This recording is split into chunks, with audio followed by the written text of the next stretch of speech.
За өнөөдөр бүгдээрээ хамтдаа сүнслэг химнэл гэсэн сэдвээр эзний үгнээс хамтдаа судалцгаая. Галаат 6-гийн 9-өөс 10 дугаар ишлэл. Сайныг үйлдэхдээ үл зуцъя. Учир нь бид шамтрахгүй байвал цаг нь болохоор хурааж авна. Тиймээс бид боломжтой үедээ бүх хүнд юуны төрөнд итгэлийн гэр бүлийн гишүүдэд сайныг үйлдэцгээе. Би итгэлийн амьдралаар 20 гаруй жил амьдарч байна. За тэгээд энэ хугацаанд харамсалтай нэг үзэгдэл ингээд хаа сайгүй их давтамжтайгаар их таардаг одоо ч гэсэн. Тэр нь ямар үзэгдэл вэ гэхлээр итгэгч нар ямар нэгэн зүйлийг эхлүүлээд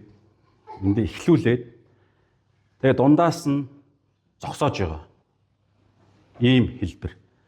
Цааш нь үргэлжлүүлээд эцэст нь тэр үр шимийг нь хүртэхгүйгээр ямар нэгэн зүйл эхлүүлээд дундаас нь шууд зогсоож байгаа. Яагаад вэ гэхээр бид нар сул дорой хүмүүс. Бас Библийн дагуу болохоор гэмт мөн чанарын нөлөөнд одоо ч гэсэн явсаар байгаа. Боочлогдож дарлагдаагүй. Гэхдээ нөлөө нь хэвээр байгаа. Тэр утгаараа биднэрт өнөөдрийн номлолын энэ сэдв зайлшгүй маш хэрэгтэй байгаа. Сүнслэг химнэл гэд энэ зүйл. Тэгэхээр тэр ямар нэгэн зүйлийг эхлүүлээд тэгээс эхэндээ гайгүй явж ийснэ дундаас нь шантраа шууд зогсоочдөг. Чадахгүй маань болиё гэд. Тэгээ тэр зүйл нь юуг яриаггүй вэ гэхээр мэдээж Библийн дагуу биш гэдгийг мэдэнгүүтлээ, Бурхны хүсэл биш гэдгийг мэдэнгүүтлээ зогсоож байгааг бол яриаггүй. Энэ бол зөв зогсолт те. Болохгүй маань чинь буруу зүйл байна штэ гэдгийг мэдэнгүүтлээ зогсоож байгааг мэдээж яриаггүй. Юуг ярьж байгаа гэхээр гарцаагүй Бурхны хүсэл гэдэг нь тодорхой. Библийн дагуу гэдэг нь маш тодорхой. Тэгээ өнөөдрийн энэ ишлэл дээр байгаа сайныг үйлдэх гэдэг нь сайн зүг гэдэг нь маш тодорхой тийм зүйлсүүд байгаа. Жишээ нь эзний өдөр энд цуглах, залбирах, Библи унших, Библи судлах, чимээгүй цаг хийх, сайн мэдээ тараах, ямар нэгэн үйлчлэл хийх, өргөл өргөх гэдэг. Гэтэл эдгээрийг зогсоодог. Бүгдээрээ зөв Бурхны хүсэл бидэнд хэрэгтэй гэдгийг мэдсээр байж ингээ болчдөг. Тэгээ эдгээрийн шалтгааныг нь ингээ анзаархаар ерөнхийдөө 3 шалтгаан харагдаж байгаа. Нэгдүгээрт хэцүү байна. Хэцүү учраас ямар нэгэн шалтгаанаар эхэндээ бол хэцүү биш те. Эхэндээ бол дайггүй их гоё. Тэгсэн чинь нөхцөл байдал өөрчлөгддөг юм уу? Тэгээ одоо цуглаанд явж ийснэ ямар нэгэн хин нэгэн хүнтэй асуудалтай болд юм уу? Эсвэл гэр мөр нь одоо юу гэдэг ямар нэгэн байдлаар ингээд амьдралынх нь нөхцөл байдал болдог ч юм уу? Ямар нэгэн нөхцөл байдлаас болоод үргэлжлүүлэн цуглаандаа явах, үргэлжлүүлэн үйлчлэх хэцүү учраас болж ийнаага болждаг. Хэцүү учраас. Хоёрдугаарт гоё мэдрэмж төрөхгүй байгаа учраас мэдрэмж төвтэй, гоё санагдахгүй нэг юм уутгартай, нөгөө өлег болсон. Очоод тэгэл нөгөө болдгийн болдгоор болно. Тэгээд залбираа тэгээд яг хариулж байгаа ч юм байхгүй. Бас Библи уншиж хахад юу тэр гоё мэдрэмж бүр ингээд ойлгохгүй, толгоо өвтгөөд хичээл хийгээд байгаа юм шиг сайн мэдээд гарах юу гоё байтугай бүр эсрэгээрээ стресст нь айн, санаа зовно, өнгөнд орно гэх элдв янзын мэдрэмжээс болоод тэгээ үйлчлэлч гэсэн ялгаа байхгүй элдв янзын харилцаа өргөлж гисэн өргөлөө өгж ийснэ тэнд ингээд асуудал мөнгө санхүүгийн зоосны нүдээр харна гэдэг шиг ингээд мөнгө санхүү элдв янзын асуудлаас болоод өргөллөө өргөж байгаа нэг ингээд нэг цаана сүнслэг гоё юм байхгүй мэдрэмж эсрэгээрээ нэг юм муухай. За энэ хоёр дахь нь мэдрэмж төвтэй. Гурав дахь нь болохоор яагаад энийг хийж байгаа цаана байгаа утга учирыг нь юусэн ойлгоогүй мэдэхгүйгээсээ цаана байгаа тэр нэг юм хөдөлгөгч өдөөгч хүч болж байгаа нэг үнэн логик уялдаа холбоо байгаа шүү дээ. Тэрийг нь ойлгохгүй мэдэхгүй. Зүгээр ингээл нэг шашинлаг байдлаар ингээд явж идэг. Цаана яг яагаад би өнөөдөр энд ирж байгаа юм? Яг надад цаана ямар утга учиртай ямар миний амьдрал уялдаа холбоо байгаа юм? Тэрийг мэдэхгүй. Тэгээ явж ингуут өөр ямар нэгэн илүү уялдаа холбоотой те илүү чухал зүйл гараад ирэнгүүт тэр нь илүү цаад утга учирыг мэдж байгаа. Одоо жишээ нь энд ирээд яг яах гэж явж байгааг нь тодорхой мэдэхгүй юм бол гэртээ очиод унтах нь илүү логикийн хувьд илүү утга учиртай. Би 6 өдөр ажилласан учраас амарна. Энэ өдөр те одоо энэ өдрийн энд ирээд яг яах гэж явж байгаач мэдэхгүй зүгээр ингээ явж ийснэ гинт энэ өдөр нэг ажил мөнгө төгрөгийн асуудал ороод тэгсэн чинь мөнгө төгрөгийн боломжтой нэг ажил гарч ирэнгүүт тэр нь илүү утга учиртай. Мөнгө олоод тэрүүгээр хүүхдийнхээ юм тариамаараа гэдэг ингээд цаана уялдаа холбоо амар тодорхой харагдана. Гэсэн чинь энэ бүтэн зөөр өдөр ирж байгаа нь уялдаад өнөөс харагдахгүй. Ямар утгагүй шүү дээ бүү мэд. Иймэрхүү маягаар ингэ явж байгаад бас дундаасаа ингэ болно гэсэн. Утга учир нь мэдэхгүй юм чинь. Ийм гурван шалтгаан ер нь анзаарэгдэж байгаа. Тэгэхээр энэ гурвын аль нь ч байсан гэсэн хэцүү байсан ч гэсэн энэ сүнслэг химлэгээд байгаа энэ нэг үзэх гээд байгаа энэ зүйлийг бид нэр хэрэгжүүлэх боломжтой гэсэн. Амархан болсны дараа саяны зүйлсүүдийг хийх биш. Хэцүү байж исэн ч гэсэн хийгээ явуучих боломжтой. Мэдрэмж муухай байсан ч гэсэн ойлгохгүй байсан ч гэсэн энэ сүнслэг химлэгээд байгаа энэ маш ойлгомжтой. Тэгсэн мөртлөө практик хэрэгжүүлэхэд маш чухал. Гэтэ хэцүү байж магадгүй. Уг нь амар амархан энгийн зүйл. Гэтэ бодит амьдрал дээр бид хийхгүй байгаа байхгүй. Яг тэрийг хийхэд маш нэг хэцүү зүйл байгаад. Тэр сүнслэг химнэл нь юу гэхээр битгий зогсоо гэдэг энэ зүйл. Битгий зогсоо. Зогсоож болохгүй. Удаан ч гэсэн дунд нь гацалттай ч гэсэн үргэлжлүүлээл цуглаандаа яваал хэцүү ч гэсэн яваал. Мэдрэмж муухай ч гэсэн яваал. Тэ нөхцөл бүрэлдэхүүн сайн мэдээгээ тараад Библи уншихад ойлгомжгүй ч гэсэн уншаал. Гол нь зогсоож болохгүй гэдэг энэ сүнслэг химнэл. За энэ бол ерөөсөө өнөөдрийн үзэх хамгийн гол зүйл. Ингээд ер нь намд дуусч болж байгаа. Уг нь бол. Ингээд боллоо. Битгий зогсоо гэдэг энэ гол зүйл. Тэгэхдээ мэдээж миний амаар яригдж байгаа учраас яг эзний үгээр энэ өөрөө батлан даагдах хэвээр тийм яг эзний үгийн дагуу юу ч хэцүү ч гэсэн зогсоохгүй хэцүү ч гэсэн хийгээл байвал болох юм уу гэдгийг яг эзний үгээр бид бодиттой ойлгож иж хэцүү ч гэсэн хийгээл байна гэсэн үг шүү дээ. Муухай ч гэсэн хийгээл байна гэсэн. Ойлгохгүй ч гэсэн хийгээл байна гэсэн. Бүгдээр харах юм бол Галаат 6-гийн 9-10-ыг харах юм бол 9-дэр ингэж байгаа. Сайныг үйлдэхдээ үл цуцъя. Бас үл шантрыг тий. Учир нь бид шантрахгүй байвал үл цуцахгүй байвал цаг нь болохоор хурааж аавна. Сайныг гэдэг нь түрүүний зүйлсүүд тий. Би яг чуулгантай хамааралтай ярьсан. Энэ мэдээ цаашлаад нийгэмдэр ч гэсэн, хичээл сурлага дээрээ ч гэсэн, ажил дээрээ ч гэсэн яг Библийн дагуу ажил хөдөлмөртэй хамааралтай Бурхны хүслүүд байгаа шүү дээ Библийн дагуу. Тэдгээрээ ч гэсэн яг адилхан. Гэр бүл дээрээ ч гэсэн яг адилхан. Гэр бүл дээр Бурхны хүсэл зөндөө юм байгаа тий. Тэгэхээр тэдгээр зүйлсүүдийг энэ сайн гэдэг байгаа зүйлсүүд тэдгээр зүйлс шүү. Тэгэхээр эдгээр зүйлсүүдийг сайныг үйлдэхдээ үл цуцъя гэж байгаа. Явж ирсэн ингээд цуцаад эхэлж байгаа байхгүй юу? Эхэндээ бол дайжгүй. Тэгсэн ингээд явж байгаа түрүүний янз янзын гурван шалтгаантай хамааралтайгаар ингээд цуцаад шантраад эхэлнэ гэсэн. Тэгсэн чинь энэ дэр болохоор тэхгүй яв, зогсохгүй үргэлжлүүлээлээ. Тэгэх юм бол цаг нь болохоор хурааж авна гэж байна. Тэгээд тухайн сайныгаа эхлээд ямар хүмүүс рүү хандж байгаа гэхээр итгэлийн ахын дүүс рүүгээ эхэлж хандж байгаа. Өөрөөр хэлбэл сүнслэг талбар дээрээ хамгийн эхлээд анхаарна гэсэн. Тэндээс цаашлаад гэр бүл, нийгэм гэдэг зүйлсүүд нь цаашлаад ингээд салаалаад гоё ундрагаараа амархан гарна гэсэн. Тэгэхээр сүнслэг талбар дээрх Бурхны хүслийн дагуух тэгээрээ ингээрээ гэдэг зүйлсүүдийг ингээд түрүүний ярьсантай хэцүү ч гэсэн, мэдрэмж гоё мэдрэмж байхгүй ч гэсэн, ойлгохгүй ч гэсэн тэр тухай санал зөрсөн ч гэсэн хийх ёстой, Библийн дагуу хийх ёстой зүйлсүүдийг хийгээл байна гэсэн.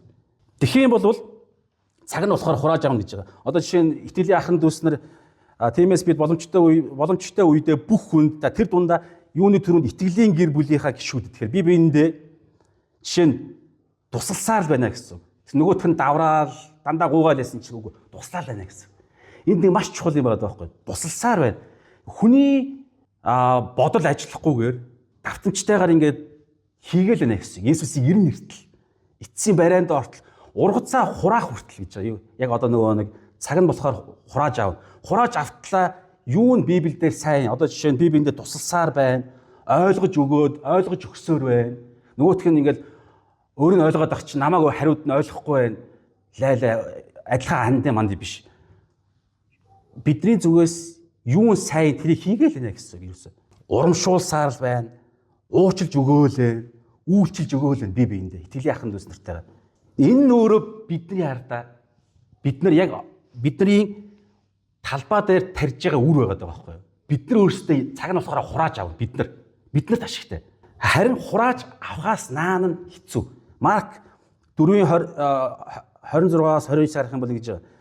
Тэр Бурхны хаанчлал нь газарт үр цацаж байгаа хүнтэй адил юм аа.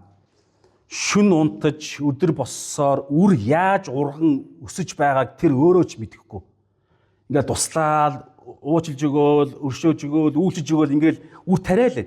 Нөгөө хүний дотор юу болж байгаа бүү мэд. Яг зөв юм буруу мэд бүү мэд. Тэгсэн чинь цаашаа тийж Мэдхгүй. Тэгтэл шүн унтаал, босоол, үрээ тариал, услаал, тэгээ хогийн урамгалыг түүгээл ингээл хийгээл юм гэсэн. Яг юу болж байгаа юм бүү мэд тодорхойгүй. Гэтэл 28 дээр газар харагдахгүй цаад гүнд нөгөө хүний дотор юу болж байгааг газар эхлээд өөрөөсөө үрийг нь соёолуулж дараа нь түрүүг тэгээд боловсрсан тариаг бий болгодог. Харин боловсрмогц ургац хураах цаг болсон тул тэр дээрөө хадвар хүргэнэ гэж. Тэг яг ургац хураалтын цаг болонгууд нөгөө нэг ингээл хийгээд байгаа. Гэхдээ муухай мэдрэмжтэй, хэцүү, ойлгохгүй тэгсэн ч гэсэн хийгээл нь. Тэг чи гинт ургац хураах цаг болох үед маш амархан өрөөгөж норж ирнэ гэсэн.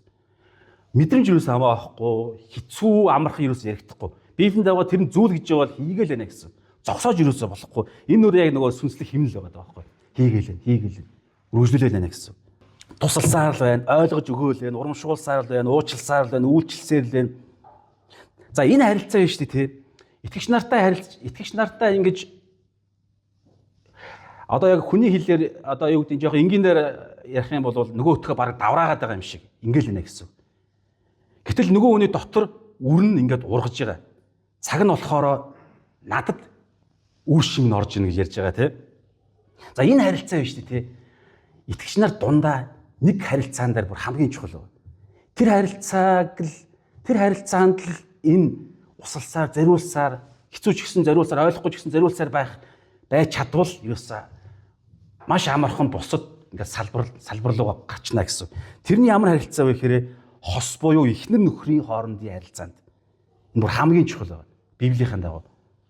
Эхнэр нөхрийн загалмай цовдлогдохын өмнөхөөрөө Есүс дагалдагч нартаа би та нарыг яаж хайрласны адил та нар намайг би та нарыг яаж хайрласны адил та нар би биенээ хайр гэсэн шин тушаал өгж гинэ гэдэг байхгүй. Хуучин гэрээнд болохоор те хөршөө өөрөө адил хайрл гэх мэт чал байсан бол Есүс итгэгч нараа яаж хайрлсан гэхээр бүр ингээд амиа зориулаад бүх юмаа зориулж хайрлаж байгаа шүү дээ. Яг энэ хайраараа та нар нэг нэгнээ хайрл гэдэг шин тушаал өгсөн. Тэгээ энэ бол маш өндөр стандарт те. Тэгвэл бид нар одоо жишээ нь би ориглыг яг ингэж хайрлах маш өндөр ч гэсэн бас дайжгүй. Ягаад гэвэл би оргилтой 7 хоногт нэг тодорхой хэдэн цаг л таарна. Тэгэхээр тэр цагт би нэг өөрийгөө тэр төлөв байдалд нэг зориулж хичээж ягаад аваачж байгаа ориглыг би Есүс шиг хайрлах тийм боломжтой. Дайжгүй санагдаад байгаа байхгүй. Гэтэл хараа Есүс Эфес дээр маш хүнд төвшин ярьж байгаа нөхөр эхнэрийн хооронд байхгүй. Эфес 5:24-28 дээр эхнэрч бай нөхөрч бай аль нь ингээд энэ харилцаанд нөгөө нэг тарьсаар л байна. Хэцүү байсан ч гэсэн ингээд тариал байна. Эхнэр нь нөхөртөө, нөхөр нь эхнэртэй ойлгохгүй байсан ч гэсэн мэдрэмж нь муухай байсан ч гэсэн ингээд тариал байна. Цаг нь болохоор хурааж авдаг. Тэр нь эхнэр нөхрийн харилцаан дээр хамгийн чухал бас хэцүү нэг байгаа байхгүй. Тэр утгаараа тэрийг л хийж чадах юм бол эзний өдөр ч юм уу эсвэл ажил дээр ч юм уу сургууль дээр дайжгүй гэсэн. Эфес 5:24 дээр ингэж байгаа. Эхнэрт ганцхан ишлэл, эрэгтэйд нь 4 ишлэл байгаа зэ. Эрэгтэйг маш их тийм чухалчилж, эрэгтэйгээс маш их хамаарж байгаа учраас дамаа сүнслэг талбар дээр эрэгтэй хүнээс бүх юм хамаарж байгаа учраас ингэж чуулган итгэгч нар Христэд захирагддгийн адил эхнэрүүд нөхрүүддээ бүх талаар захирагд гэж байгаа. Тэгэхээр итгэгч нар Есүстэй ингээд захирагддаг шиг эхнэр нь нөхөртөө бүх талаар захирагддаг энэ тушаал байгаа. Тэгээ энийг хэцүү ч гэсэн мэдрэмж муухай нөгөөтг нь давраад байсан ч гэсэн ойлгохгүй байсан ч гэсэн яг гой үр дагаварт хүрэх юм уу мэдэхгүй ч тодорхойгүй ч гэсэн үрээ цацаал байна гэсэн. Үрээ цацаал, услаал, арчлал буюу захирагдаал байна гэсэн. Итгэгч хосын оронд ярьж байгаа шүү дээ. Нөхөртөө захирагдаал байна гэсэн. Захирагцаад нөгөө химнэл зогсохгүй болно. Хэцүү ч гэсэн заримдаа алдаад хэрүүл урвал болсон ч гэсэн дахиад өргөжлүүлээд захирагдана. Унсан ч гэсэн удаашилтай байсан ч гэсэн захирагдаал байна гэсэн. Энэ нөгөө нэг үр тарьж байгаа. Цаг нь болохоор нөхрөөсөө хурааж авна. Нөхөр нь нөгөө эхнэрийг яг Есүс шиг хайрлах байхгүй. Гэхдээ наан өөрөө ингэ тариал байна гэсэн. За нөхөр болохоор юу гэж байгаа гэхээр нөхрүүдээ Христ чуулганыг хайрлаад түүний төлөө өөрийгөө өгсөний адил эхнэрүүдээ хайрл. Христ чуулганыг бүх юм амь насаа бүх юмоо зориулж хайрлсан. Тэрнтэй адилхан нөхөр эхнэрээ бүх юмаа зориулж хайрлана. За ингэхдээ хардаа цааш нарах юм бол тэр чуулганыг тэгээ Есүс амиа зориулаад хайрлаад тэгээд амьлаад өргөгдөөд эцгийн баруун гартал залраад одоо зуучийн тэнгэрлэг үйлчлэлээр одоо ч гэсэн үйлчлэлсээр байгаа. Гэхдээ удахгүй ирнэ. Хараа Есүсийн хоёр дахь ирэлт хүртэл Есүс цаашаа харах юм бол сүт бүсгүйгээ яг үргэлжлүүлэн ингээд зориулаад байгаа. Одоо харах юм бол зөвхөн Есүс сүт бүсгүйдээ. Тэгэхээр зоригтой урууц хураалтын төлөө. Харах юм бол гэж тэр чуулганыг үгээр дамжуулан усанд угаагаал итгэгч нарыг гэсэн үг шүү дээ. Усанд угаагаа дандаа нэг талтай. Биднээс хамаарахгүй Есүс ингээд одоо нөхөр нь эхнэрээ яг ингэж хайрлах юм яриад шүү дээ. Есүс чуулганыг ингээд бүх юмаа зориулаад байна гэсэн. Яг энтэй адилхан нөхөр үүрэг өгсөн. Усанд угаагаад цэвэрлээл, ариусгаал, түүнийг ямар ч толбгүй болгоол, ариун сүнсээр тэнгэрлэг тэр үйлчлэг ярьж байгаа. Үрчлээсгүй болгоол, элдв ямар нэг юм уу болгоол, тэгэл харин ариун болгоол, гим зэмгүй болгоол, ингээд байгаа нардаа зорилго нь юу гэхээр өөрийнхөө өмнө буюу хоёр дахь хэрэлтээрээ нөгөө сүт бүсгүйгээ өөрөө ингээд торцоор уучлаад, хангаал, хамгаалаад, дагалдуулаад ингээд ариун сүнсээр одоо чуулгана ингээд л байгаа нь юу зорилго нь юу гэхээр ургацын цагт гэж хэлж болохоор хоёр дахь хэрэлтээрээ өөртөө авах гэж байгаа байхгүй. Сүт бүсгүйгээ ихнэрээ болгож гайхалтай алдрын тэр нэг Есүс өөртөө авахын тулд өөрийнхөө төлөө өөрт нь ашигтай. Чуулган нь ямар гайхалтай сүт бүсгүй болсон чуулган нь хүчрэгч туссан эргээд өөрт нь ургац болж орж ирнэ гэд одоо яг энэ түүний хамааралтай ярих юм бол цааш харах юм бол гэж өөрийнхөө өмнө алдарч чуулган болох гэсэн билээ. Тиймээс нөхрүүд ч эхнэрүүдээ өөрийн бие адил хайрлах ёстой. Эхнэрээ хайрлах чинь өөрийгөө хайрлах гэж байгаа. Эхнэрээ ингээд зориулаад явах юм бол би тэгээ яах юм бэ гэд биш. Цаг нь болохоор зориулаад байгаа тэр бүх юм чинь түрүүсэн шүү дээ. Тэр газар дотор ингээд тэр үр ингээд дотроо ингээд соёолоод түрүүг ургуулад ингээд цаг нь болохоор ургадаг шиг цаг нь болохоор тэр таны зориулаад байгаа тэр эхнэр чинь танд үйлчилж, танд захирагдж тэр гайхалтай зүйл гарч ирнэ гэсэн. Гэтэ наан бол хэцүү байгаад байгаа байхгүй. Хэцүү муухай мэдрэмжтэй, ойлгомжгүй, үр дагавар нь юу болох юм бүү мэд. Ингэсээр байгаа бараг би цөхрөөд очих юм биш үү гэмээр юм шиг те. Тэгсэн ч гэсэн цаг нь болохоор одоо энэ Библийн үгийн дагуу цөмөр харж байгаа учраас яг энэний дагуу та ингээ өрөө тарих юм бол авнаа л гэсэн энэ санаа. Есүс шиг яг ингэж нөхрүүд хайрлах юм бол одоо эхнэр нөхөр хоёр бие биенээ ингэж хайрлах юм бол тэгээд бүх үе дээрээ унгасан ч хамт те, инээсэн ч хамт, нүцгэн ч хамт, бүх юм дээрээ хамт байдаг тэр хоёр нэгэн бие биенээ Есүс шиг хайрлаг байна гэдэг чинь маш гайхалтай юм ярьж байгаас те. За инкий бол хардаа ургац хураалт, одоо дараах шатлалт, дараах юм уялдаатайгаар ургац тэр гайхалтай өөрчлөлтийг бид аавна. Сургаалт төгс 4:18 харах юм нэг гэж зөвхт хүмүүс буюу түрүүний хэцүүч гисэн мэдрэмж муухайч гисэн ойлгохгүй ч гисэн нөгөө юмудаа хийгээл байгаа хүмүүсийг ярьж байгаа шүү. Энэ зөвхт хүмүүсийн жимэн буюу энэ зам нь үүрийн цагаан гэгэр шиг гэж байгаа. Яг өглөө болохыг яг наан үүр гэгээр тэр үед гэгэрж байгаа тэр гэгээтэй зүрлж байгаа байхгүй. Зөвхт хүмүүсийн зөвхт энэ жимийг замыг болохоор үүрийн гэгээр шиг. Тэгснэ хардаа хугацаа нь биш тийм Монгол хэл дээр зугуухан гэж байгаа.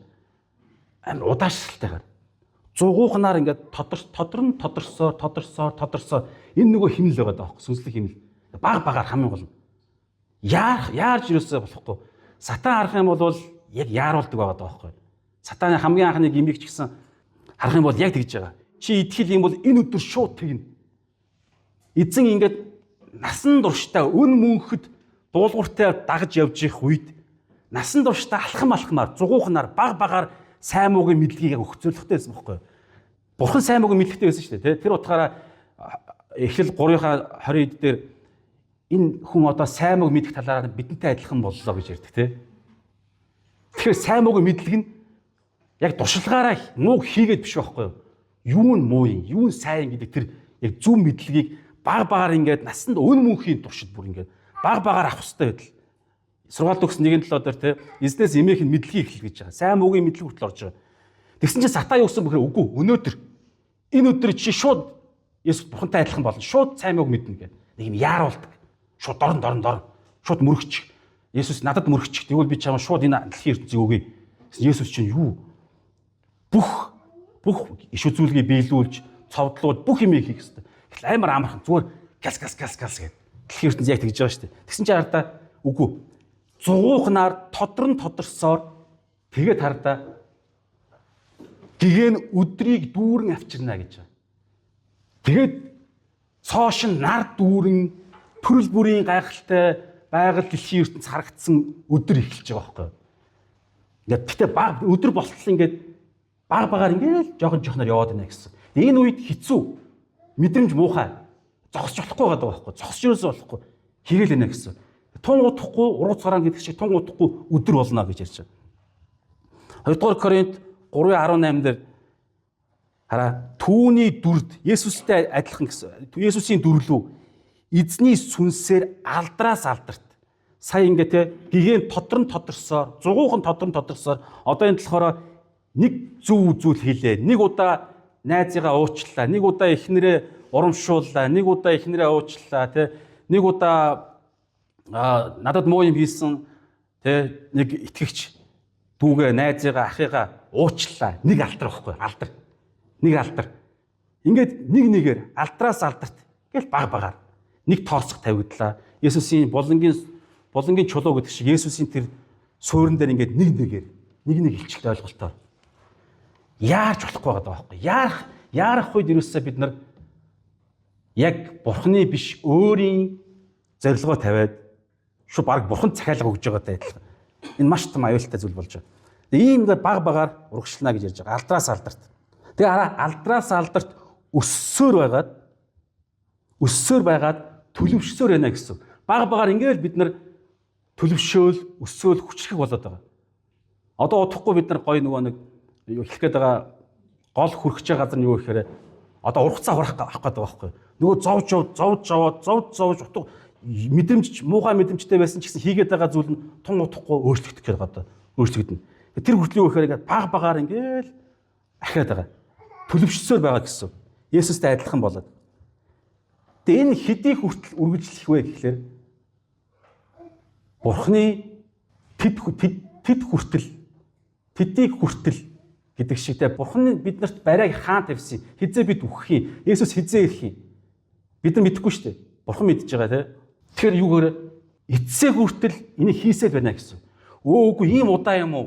Лайлаа гэвэл бардамнал байгааз. Тийм ингэж бардамнал бардамыг шууд дарддаг гэсэн. Сатаа яг энийг бий болгож байгаа. Түрүүн те. Хурдан галс. Хурдан мөргөө тэгээд алдрыг авчмаач. Үгүй ингээд багаар. Тэгээ хардаа ингэж байгаа. Яаков 5:7-8 дээр. Тиймээс ах トゥ нараа эзнийг ирэх хүртэл төвчээртэй байх туу. Төвчээртэй нөгөө сүнслэг химнэл зогсохгүйгээр багаар яваалаа. Урагшлуулаа. Төвчээртэй байх туу. Харагтун тариачин хөрсний үнэт үр жимсийг хүлээдэг. Ингэхдээ тэр эрт ба оройтсон бороог ортол төсвөртэй хүлээдэг. Бороо хязаарах юм байгаа бүүмэд. Гэтэ хүлээгэлээ. Энэ нэг юм даруу яг зөв бүтээлийнхаа байр суурин дээр байгаад өөрөөсөө мэдрэмж хамаа авахгүй эзний хийгсэн юмыг яг боос шиг цэрэг шиг ингээ хийгээл байгаа байхгүй. Хүлээгээл байна гэсэн. Та нар ч бас төвчээртэй бай. Эзний ирэх ойртсон тул зүрхээ чангал гэж байгаа. Эзнийг эртэл. За энэ хандлагатайгаар ингээд өөрсдийнхөө эрх ашиг мэдрэмж тэр бүх юма дараад хизээ чамаагүй хүн өгтлээ би энэ хийсээр л байх болно гэдэг энэ хандлага байх үед тардаа. За энэ маш чухал анхаараа. Яг энэ хандлага байх үед одоо гайхамшиг болно. Еврей 5:13. Яг эндээс маш бодиттой нэг гоё өөрчлөлт гарч иж байгаа. Еврей 5:13-аас 14 харах юм бол сүүгээр амьдрахч бүр зүвт байдлын үгэнд гаршаагүй байдаг. Яагаад гэвэл тэр балчир ажээ. Харин бор хоол нь төлөвшсөн хүмүүст зориулагддаг. Учир нь тэдний сэрхүй сайн мууг ялгахад дасгалтсан байдгаа гэж байна. Өөрөөр хэлбэл хардаа нөгөө дасгал байгаа байхгүй юу? Хэцүү ч гэсэн ингээд дасгалаа хийгээл байна гэсэн. Мэдрэмж амар муухай ёо. Булчин байгаа ч юм уу, өөрчлөлт орж байгаа ч юм уу бүүмэд хийгээл байна гэсэн. Одоо дасгалжвал тэг ингээд хийгээл ах үед тэр хүн яаж байгаа гэхээр төлөвшөж байгаа. Одоо яг энэ ишлийнхаа дагуу ярих юм бол сүүн хоол шүдгүү байсан. Сүүн хоол шүдгүү няраа хөөхд сүүн хоол уудаг. Гэсэн чинь ингээд том хүний хийдэг, төлөвсөн хүний хийдэг юмудыг ингээ мэдрэмж хамаа авахгүй хэцүү ч гэсэн ингээ ойлгохгүй ч гэсэн хийгээл. Тэгсэн чинь ингээ бие нь боожж эхэлж байгаа байхгүй. Шүд нь ургаад, бие нь боожоод, ходоод модоод нь боловсроод. За одоо эзэн энийг хараад одоо бор хоол өгч байгаа байхгүй. Бор хоол. За энэ бор хоол нь шүү дээ тий. Нөгөө бидний хүсэж байсан зүйл байгаа байхгүй. Та нар боддоо түрүү ихэнд хэлсэн шүү дээ. Гурван шалтгаан хэлсэн тий. Дундаа итгэгч нар ингээд зүг зүйлсүүдийг хийж ирсэн яагаад дундаас нь зогсоогоод байгаа юм? Хэцүү. Нэг сонирхолгүй тий. Эсвэл ойлгомжгүй. Тэгээд би ингээд харахад энэ сүйтэй их ойролцоогоод байгаа байхгүй. Сүү ээ шүү дээ тий. Нэг л өнгөтэй. Цагаал өнгөтэй. Нэг л шингэн төлөвт байдаг. Тэгээд амт нь нэг л төрлийн амттай. Амт нь өөрөлдөх чинь юм гашилсан малсан гэж явж штэ. Ингээд юм. Гэтэ энэ сүү яг тэр насны дөнгөж итгэсэн насн дээр зүв байхгүй юу? Гэтэ удаан ингэж байж болохгүй. Би өсөж бойжих хэвээр. Жохон наснд жохон няраа хөөхт ингээл те жохон муух юм болгоно ингээл үгүй чиний хийх ёстой гоо гэл тэгэн штэ. Тэгсэн чинь одоо томроод ирэхээр мэдрэмж буухай байсан ч гэсэн хийх ёстой бол хийгээл нэ гэсэн зогсохгүй. Ингээд хийгээл нэ гэсэн.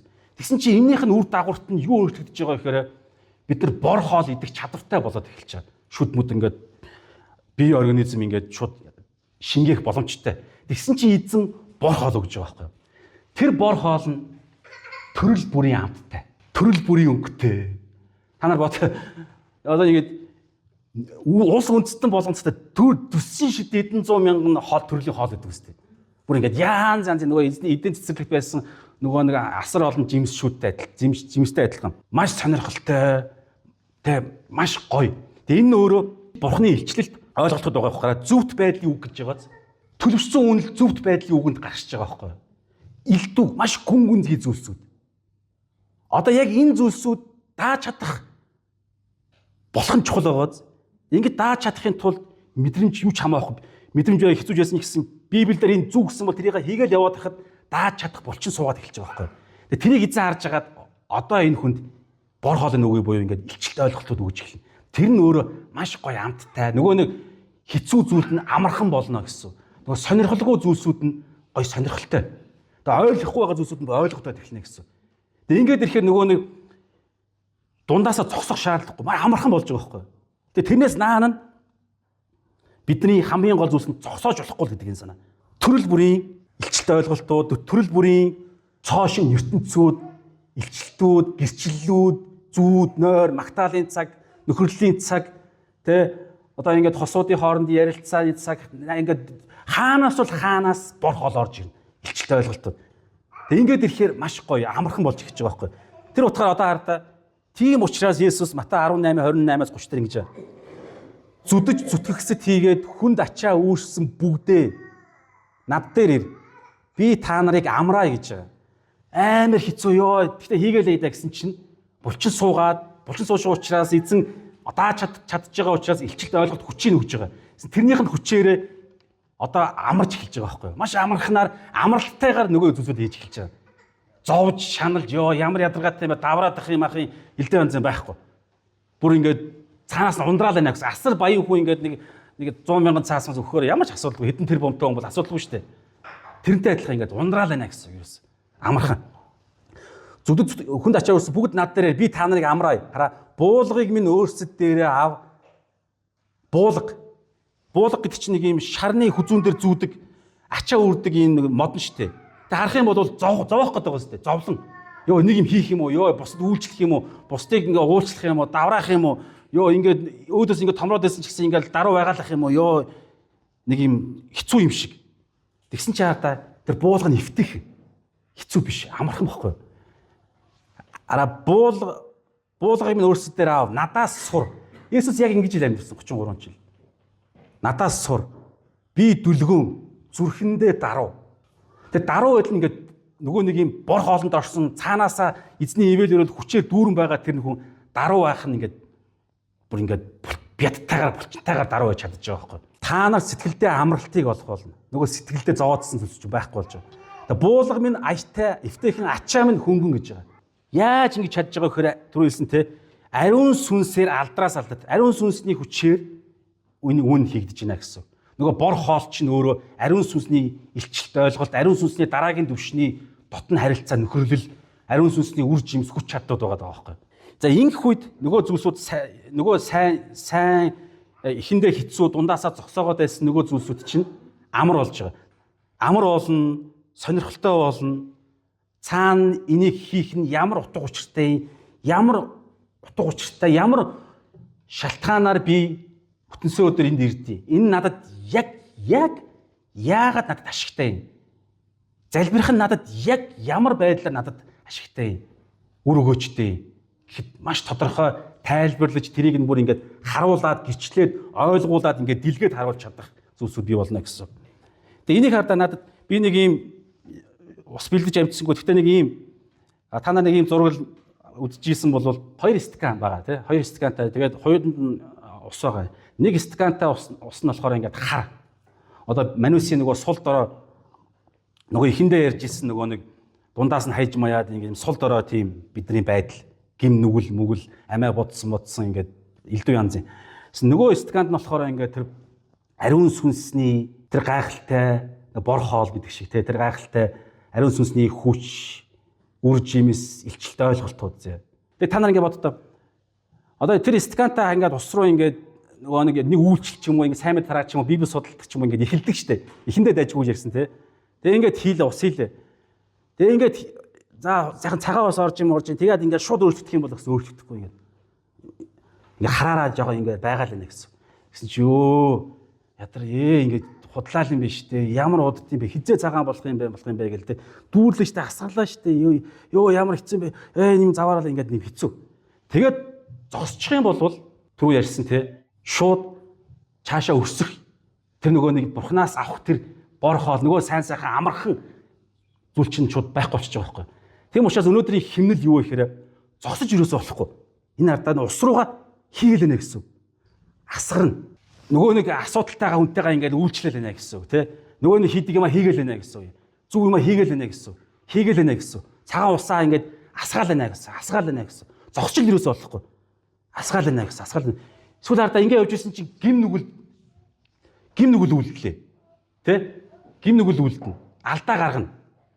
Боли би ийм бодор биш. Гим нүгэл үлдсэний дараа хамгийн зөв зүйл нь юу гэхээр гимшиг штэ. Шууд гимшин. Тэгсэн чинь давтамжтай гим нүглүүд дээр хүмүүс дахиад үлдэх юм чинь гэд гимшлийн тэр нэг юм хүч нь ингээд шал өөрөөр болоод эхэлдэг. Тэгэхээр та инхгүй үстэй. Өчигдөр гараа угаасан чинь өнөөдөр гараа угаахгүй гэдэхгүй штэ. Гар бохир тоглоом дандаа л угаана. Тэгсэн чинь сүнслэг байдал дээр тэхгүй байгаа байхгүй. Гим нүгэл үлдэн шууд гимшин. Ингээд гол нь зогсохгүй тэрийг хийгээл нэ гэсэн. Усаа асгаал нөгөө ус цагаан тэр ариун сүнсний тэр нэг гимшил уучлал алдлаа ингээд 70 дахин 7 удаа гэдэг шиг ингээд насан туршдаа энийг хийгээл нэ гэсэн. Тэг ингээл хийгээд хийгээд алдлаа тэр алдахгүй байх гэж хичээн зэ. Гэхдээ тэр хамгийн гол нь биш байгаа даахгүй. Хамгийн гол нь юун зөв сайн тэрийг зогсоохгүй хийгээл нэ гэсэн. Тэгэх юм бол нөгөө стаканта ус чинь ингээд хальж асгарсаар байгаа, сүулдэ холилцсоор байгаа, сүулдэ үргэлжилсээр байгаа тохиолдолд энэ нөгөө цагаан ус чинь өөрөө дуусахгүй сүнслэг supernatural сан хөмрөг байхгүй юу? Тийм учраас бид авахын хэрээр ариун сүнс өгөөл нэ гэсэн. Харин биднийх болохоор ерөөсөө ингээд маш бага штэ тий. Тэгээ ариун сүнс биднийг маш амархан биднийг эзэлж чадна гэсэн. Харин бид нар өөрсдөө зогсоочих юм бол боломжгүй болчиход байгаа байхгүй. Тийм учраас өнөөдрийн сүнслэг химнэл юу гэхээр юу ч болж исэн цуглаанда ирсээр Библийг уншсаар чимээгөө цагаа хийсээр тэгснэ хийхгүй байжснаа нэг алдлаа дахиад хийхэд оролдоно. Насан туршдаа Есүсийг иртэл. Тэгэл залбирлна гэсэн чинь хариулт ирэхгүй ойлгомжгүй нойр хүрлээ. Маргааш нь дахиад ингээл насан туршдаа хичээгээл булчин суугаалаа алдлаа ингээл мэдрэмж муухай тэр ам байхгүй. Хийгээл Библиэр хийлгсэн бол цуглаандаа ирээлээ нөгөө өнийгөө уушлаа сайн мэдээд боломж гарах үед тараагаал урамшуулсаар үйлчилсээр энийгээ хийгээл гэсэн. Дамаа эхнэр нөхөр дээр боломж чухалч дүр ярьсан те. Нөхрийгөө эхнэрийгээ тэрийг хийгээл. нэг цаг болсон, нэг мөч болсон чинь яг гэхээр та бор хоолнд орох үед хүчтэй болчихно гэсэн. Тэгсэн чинь нэг мөч урд сураалтын цаг болох үед, өдөр болох үед та маш амархан хэд болцсон байна гэсэн. Тэр үед нөгөө эхэндээ байхгүй байсан мэдрэмж чинь дараа нь орж ирдэг. Эхэндээ байхгүй байсан нөгөө хэцүү амархан зүйл чинь дараа нь амархан болно.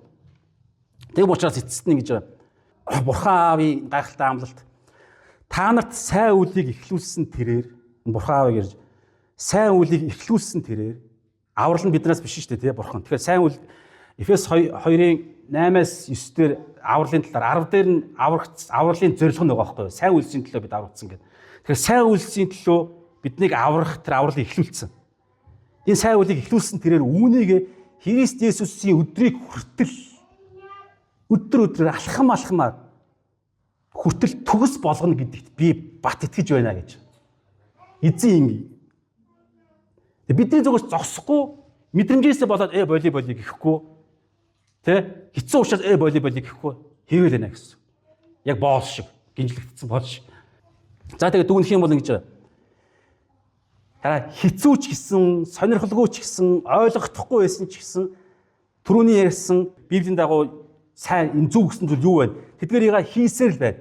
Энэ нь өөрөө хийсээр байх юм бол энэ дасгал болоод дасгалцсаар л байна гэсэн. Гол нь зогсож л юусоо болохгүй. Энэ хамгийн гол өнөөдрийн сурах зүйл. Зогсож юусоо болохгүй. Тэгэх юм бол хардаа бор хоолнд орж байгаа байхгүй. Нөгөө бор хоол нь амар гой өнгөөр яатсан байгаа сте. Төрөл бүрийн гой илчилтэй ойлголт ивэл өрөөлөд хүлээж байгаа. Би төсөөлхий аргагүй барьс. Би төсөөлж чадахгүй харж үзээгүй тийм зүйл байгаа байхгүй. Сүнслэг ертөнц үн мөнхийн зүйлс. Эдгээр нь анхандаа байхгүй байгаа учраас бид түрүү ярьсан болсон шүү дээ. Гэтэл зөв учраас хийгээд авах юм бол тэр нь өгдөж байгаа байхгүй. Тэгхийн бол ардаа сайныг хийхэд эхэндээ хэцүү байсан бол одоо амар болж байна. Сонирхолгүй байсан бол одоо элдв янзын сонирхолтой илчилтэй ойлголтуудаар дүүрж байна. Тэ ойлгохдохгүй байсан бол одоо төрөл бүрийн илчилтэй ойлголт уялдаа холбоо нь ингээд харагдаад эхэлнэ шүү. Яг тэгэхээр төлөвшсөн булчин суусан хийх юм хийгээд байгаа учраас. Тэгээ ингэх үед ачаа буулга Есүсийн ачаа буулга гэдэг нөгөө нэг зүв хийгээрээ энийг хийгээд байгаараа гэдэг зүйлсүүд нь хөнгөн эвтэйхэн болно гэсэн. За тэгээ бүгд хамтдаа энийгээ бариа. Тэгээд дараа нь зайсан байсан гарвал бас ингээд магадгүй ариун сүнс сануулаасаа гэдэг утгаараа энэ зүйл гарсан юм. Дээшгээ алхамаар. Тэгээд дээр гарах үед ямар юм хүлээж байгаа. Эзэн ямар илчилтэй ойлголтууд, ямар бор хоол хүлээж байгаа. Тэр нь амар гоё. Ямар гоё. Тэгээд дараагаар нь ингээд дээшээ гарахад ядарсан ч гэсэн дахиад гарахад бэлэн. Ягаад тэгэхээр дээр байгаа шагнал нь амар гоё учраас тий. Маш амархан найз охин, найзуудтайгаа эхнэр нөхөртөйгээ харилцах тий. Түнсэд амархан болж байгаа тэр нь үр жимс нь маш гоё учраас. За тэгээ бүгд хамтдаа энэ хүү битгий зогсоо гэдэг энэ сүнслэг химнэл удаан ч байсан хамаа байхгүй, гацсан ч хамаа байхгүй, өөдөртэй байсан ч хамаа байхгүй битгий зогсоо хийх юм хийгээлээ гэдэг энэ үгийг бүгдээрээ бариа залбирцгаая.